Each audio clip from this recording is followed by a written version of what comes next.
2 दिन के भारत दौरे के बाद राष्ट्रपति पुतिन वापस रूस लौट गए, लेकिन जाते जाते वो एक ऐसा समझौता छोड़ गए हैं जो दिल्ली और मॉस्को के रिश्तों को नए दौर में ले जाने वाला है।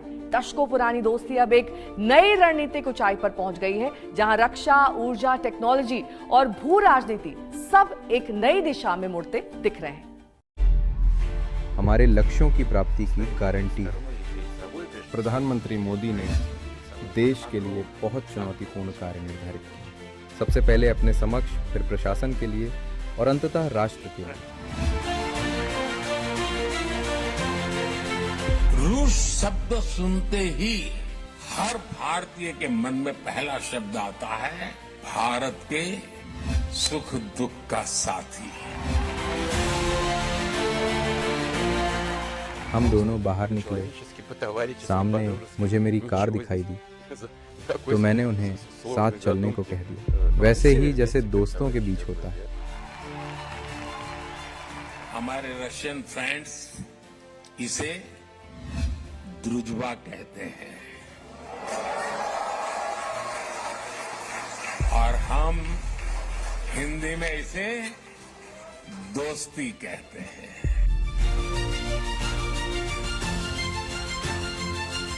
पिछले 8 दशकों में विश्व में अनेक उतार चढ़ाव आए, मानवता को अनेक चुनौतियों और संकटों से गुजरना पड़ा और इन सब के बीच भी भारत रूस मित्रता एक ध्रुव तारे की तरफ बनी रही।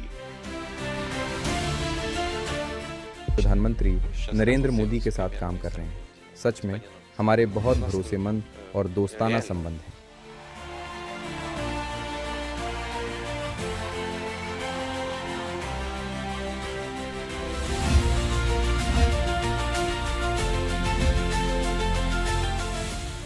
इतिहास की एक तस्वीर होती है और कुछ तस्वीरों का अपना इतिहास होता है।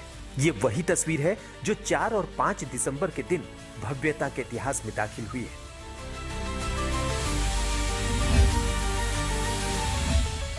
Distinguished Mr. Modi, dinner was great. रूस के राष्ट्रपति व्लादिमीर पुतिन और भारत के प्रधानमंत्री नरेंद्र मोदी इस इतिहास के एक ऐसे सफरनामे में शामिल थे जिसके मुकाम को देखने के इंतजार में दुनिया टकटकी लगाए बैठी थी। पिछले 2.5 दशक से उन्होंने अपने नेतृत्व और दूरदृष्टि से इन संबंधों को निरंतर सींचा है। हर परिस्थिति में उनके नेतृत्व ने आपसी संबंधों को नई ऊंचाई दी है। भारत के प्रति इस गहरी मित्रता और अटूट प्रतिबद्धता के लिए मैं राष्ट्रपति पुतिन का, मेरे मित्र का हृदय से आभार व्यक्त करता हूं। कहते हैं गले लगाना रिश्ते की गर्मजोशी का एक स्वाभाविक रूपांतरण है और मोदी पुतिन के रिश्ते में तो ये रूपांतरण देखने लायक था। जैसे ही पुतिन हवाई अड्डे पर उतरे, दोनों बार बार एक दूसरे के गले मिले। पुतिन ने पीएम की पीठ थपथपाई, मोदी ने पुतिन की पीठ थपथपाई। एक ही गाड़ी में बैठकर दोनों का काफिला रवाना हुआ।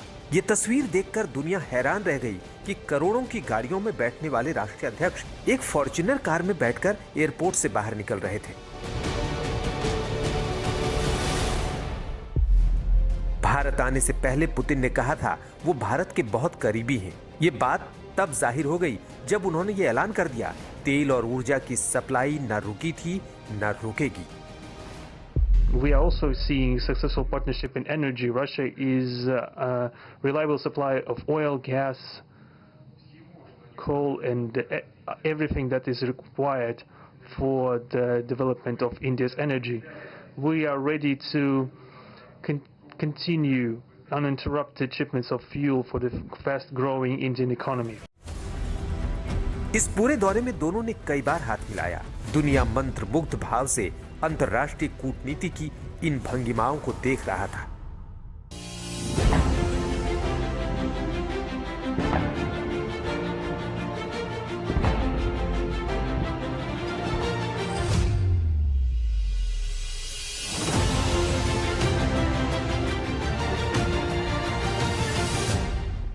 रशिया इंडिया के रिश्तों को चौतरफा बढ़ाया जाए, क्योंकि केवल अगर हम डिफेंस में और न्यूक्लियर में इनसे बिजनेस करते रहे और तेल का पता नहीं, आज हम खरीद रहे हैं, कल को हम खरीदना बंद कर रहे हैं जनवरी में, तो रशिया के साथ हमारे रिश्ते स्प्रेड कैसे होंगे।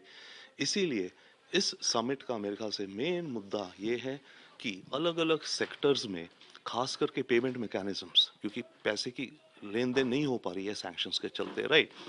रशिया के अंदर हमारा इंडियन माल इंपोर्ट ज़्यादा हो। इनफैक्ट पुतिन ने कहा है कि हम एक एक्सपो बना रहे हैं जिसमें कि इंडियन एक्सपोर्टर्स और रशिया के इंपोर्टर्स हम माल खरीद सके। मेडिकल टेक्नोलॉजीज में, टेक्सटाइल्स में, एग्रीकल्चर में, शिप मेकिंग में, हमें इन सब सेक्टर्स में वाइडन करना है। टूरिज्म में, एजुकेशन में स्टूडेंट्स की, जो पहले भी जाते थे अब भी जाते हैं, पर उसको स्मूदन करना है। क्योंकि जितने ज़्यादा ये सेक्टर्स बढ़ेंगे हमारे एंगेजमेंट के, उतना ज़्यादा ऑब्वियसली आर्थिक एक्सचेंज भी बढ़ेगा, उतना ज़्यादा पीपल टू पीपल भी बढ़ेगा, और उतना ज़्यादा जो हमारा स्ट्रेटेजिक रिलेशन है उसमें जान आएगी। कूटनीति के समानांतर दुनिया के दो महान देशों के दो सबसे बड़े नेताओं के बीच विकसित हुए इस रिश्ते की राजनीति में राष्ट्र का हासिल क्या होगा, इसकी व्याख्या आने वाले दिनों में जरूर होगी। लेकिन तस्वीरों की भी अपनी एक गवाही होती है, और वो गवाही कहती है कि भारत और रूस के बीच एक नई कहानी की संभावना आकार ले रही है। Our country for the last half a century has been helping to arm and modernize the Indian army, including the air defense forces, aviation and the navy. In general, we are undoubtedly satisfied with the results of the negotiation we just had.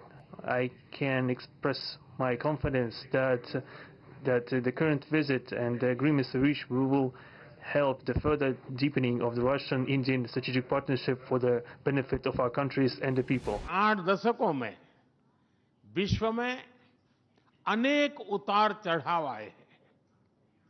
मानवता को अनेक चुनौतियों और संकटों से गुजरना पड़ा है, और इन सब के बीच भी भारत रूस मित्रता एक ध्रुव तारे की तरह बनी रही है।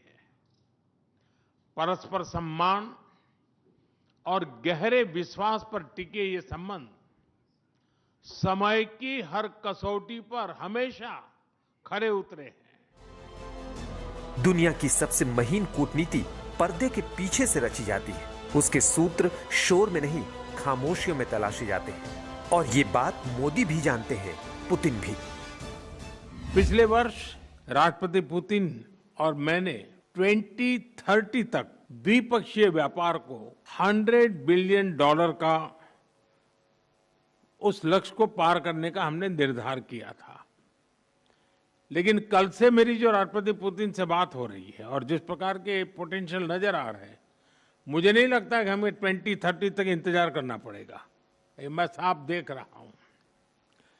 हम उस लक्ष्य को समय से पहला पूरा करने के संकल्प के साथ आगे बढ़ रहे हैं, और मेरा विश्वास बढ़ रहा है। आज हम अपने दोनों देशों के नागरिकों के लिए टूरिस्ट वीजा पर कई अहम हमने फैसले लिए हैं। पुतिन लगभग 25 साल से रूस को संभाल रहे हैं, और जब भारत आए तो कारोबारियों, किसानों, मजदूरों, छात्रों और नौकरी पेशा लोगों को बहुत कुछ देने का ऐलान किया। पुतिन का एयरपोर्ट से लेकर राष्ट्रपति भवन तक भव्य स्वागत किया गया, लेकिन जिस पहली चीज ने लोगों का ध्यान खींचा वो था प्रधानमंत्री नरेंद्र मोदी के साथ व्लादिमीर पुतिन की आपसी साझेदारी। ये रिश्ता दो देशों के राष्ट्रीय अध्यक्षों के सियासी रिश्तों से बहुत अलग और खास था।